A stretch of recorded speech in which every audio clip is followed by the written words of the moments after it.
10 సంవత్సరాలుగా బెయిల్ మీద ఉన్న జగన్మోహన్ రెడ్డి ఈ రోజు కోర్టుకి హాజరవ్వకుండా ప్రతి శుక్రవారం ప్రజలని కలిసేందుకు అని చెప్పి ఒక వంక పెట్టుకుని బయటకు వస్తున్నారంటున్నారు కదా, దీన్ని మీరు సమర్థిస్తారా?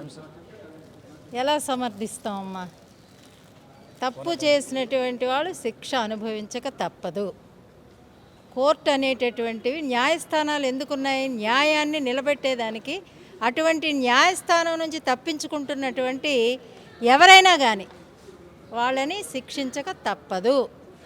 ఇప్పుడు రాష్ట్రపతి పరిపాలన కావాలని అంటున్నారు కదా 45 రోజులు. మాట్లాడడానికి కనీసం కామన్ సెన్స్ ఉండాలి, సిగ్గైనా ఉండాలి.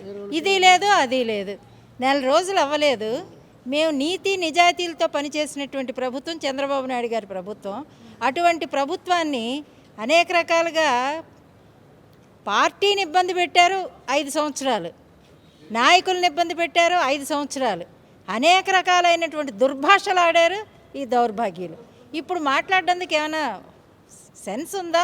ఇప్పుడు ఇదే విషయాన్ని వీళ్ళు ఢిల్లీ వరకు తీసుకెళ్లి ఎంపీలతో అక్కడ ధర్నా చేపిస్తానని చెప్పేసి అని అంటున్నారు కదా, తెలుగు రాష్ట్రం పరుగు పోతుందంటారా ఇలా చేస్తే? ఎందుకు పరుగు పోతుంది? పనికిమాలిన వాళ్ళు అని అనుకుంటారు వీళ్ళని చూసి.